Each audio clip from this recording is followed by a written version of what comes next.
good morning everyone, no?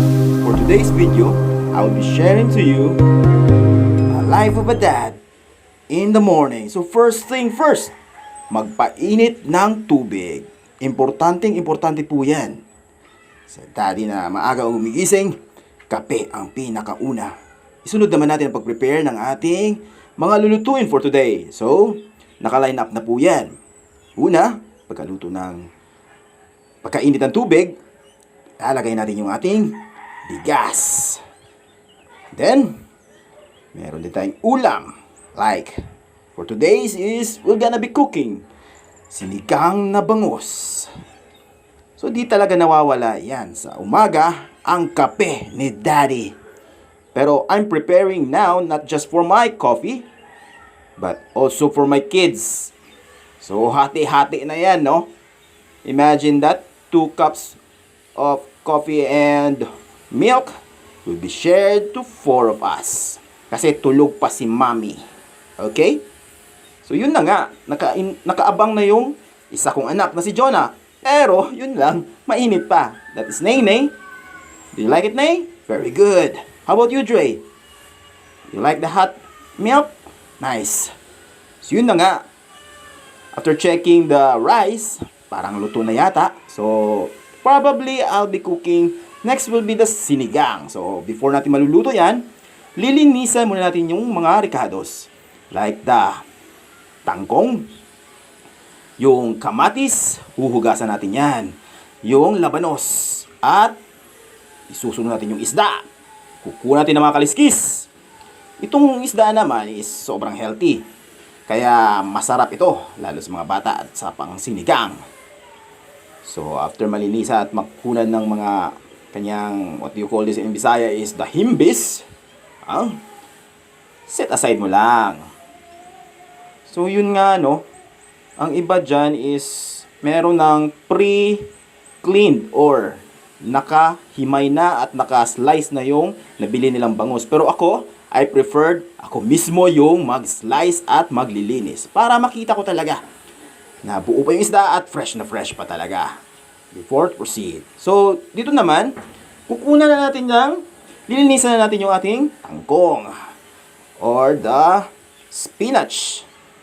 Ito, masarap na gulay ito sa sinigang. Hindi talaga nawawala yung ating radish at sinigang. Itong tangkong. So, maganda to sa ating lulutuin na pagkain. So, ito ang mga main ingredients nila. Masarap ang sabaw ng sinigang sa umaga. The best po yan na partner. Okay, so lilinisan natin yung bangus. Madali lang po yung paglilinis ng bangus. Believe me, sobrang easy lang po niyan. Madali. Kayang-kaya kahit yung nagbibinata or nagdadalaga pa lang ninyo ng mga kids or kahit si Mommy at si Daddy. Hindi mo na kailangan bumili sa mga tindahan or sa mga karinderya. Nang luto na, pwedeng ikaw na. So, first na ingredient niyan is yung horseradish or the tanglad. Meron tayong sibuyas, luya, kamatis at tanglad. Pag uminit na yung tubig, pwede mo nang ilagay yung mga rekado. So, wait for it to boil again. So, hinati ko lang yung isda, no? Kasi medyo marami na kasi. 4 lang naman kami kakain at 3 bata. So, okay na siguro yung kalahati. Ulo lang po na part ang aking niluto pang sabaw. Tapos yung kalahati, maybe later or tonight, lulutuin natin yun as prito. Or isahog natin sa ating mga gulay. Goods na goods kasi ang daddy should be a budget friendly. Always think for economy. Char. Kailangan natin magtipid. Yan yung buhay ng daddy. O kahit buhay ng binata, kailangan pa rin magtipid for future use or for future mas malaki masave natin, mas malaki yung magagamit natin or may invest in the future. So nilinis ko na nga din yung second food to prepare natin, yung ulam. So ito naman ay yung salad ng guso. Sa amin kasi is guso ito parang seaweed siya. So masarap din po ito pang side dish. Kasi once na masalad na po yan, masarap na masarap. Kung may ulam ka na, may side dish ka pa na salad, the best talaga sa umaga. So lalagyan natin ng suka, kamatis, at sibuyas. Yun lang, asin, why not? For taste, to taste na lang yung asin. Tapos konting, yun ang secret recipe natin. Yung kalamansi at powdered paminta. So once na uminit yung tubig, ilagay mo na yung fresh na guso. Pagkalagay ng fresh na guso, na yang i-mix. Okay? Tapos pagka-mix, hintayin naman natin yung kumulo ng mga 2 to 3 minutes. Okay na yan. Goods na yan. So uminit na yung tubig natin with mga ating rekado. Pwede mo ilagay yung ating isda. At mga seasonings. The best talaga ang sinigang. Kaya walang tatalo sa sinigang ng mga Pinoy. So asin lang, goods na yan. Yummy. So yun na nga, naluto na nga yung guso. Ang importante lang po, tip lang po dito sa magsisimulang magluto ng guso na insalada, dapat po i-drain nyo yung tubig. Tapos, take note, kailangan po na huhugasan nyo yung guso ninyo. The better, mga first or second drain, much better po yun. Pero sa akin dito, which is parang malinis na po siya. So ginawa ko, isang hugasan lang, and mix it together, and put it into the bowl.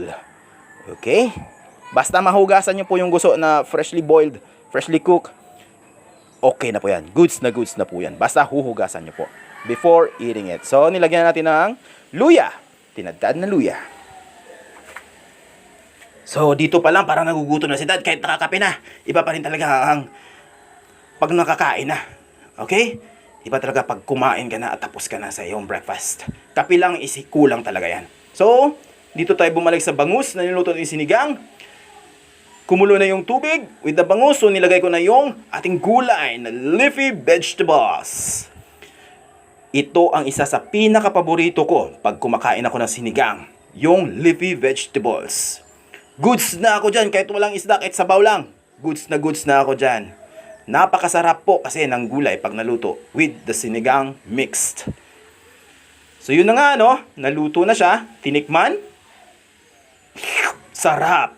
So, hinango na, nilagay yung tubig na pangligo. So, ang second, ko dyan na ginagawa is, nilagay ko yung mainit na tubig para naman sa pagliligo ng aking mga kids. So, yun nga, hinango ko na yung ating lutong sinigang. Dito pa lang guys, sobrang bango na. Napakasarap, napakalinamnam kasi kumpleto sa recados at kumpleto sa timpla. So, guys, ready your breakfast? And let's eat together. Wala nang chika-chika, wala nang usap-usap. Bahala na kayo dyan, kids. Bahala na kayo dyan, ate. Bahala na kayo dyan. Kainan na. So, for this part, patapos na po ang ating video. Sana po ay nakapag-breakfast na ang lahat. Kung wala pa, I'm sure nasa bed pa kayo, bumangon na po kayo at let's start the day right. After breakfast, we will be busy. So today is a brand new beginning, a brand new start. So thanks for watching, guys. Please comment, heart react, and share. Thanks. Bye-bye. God bless.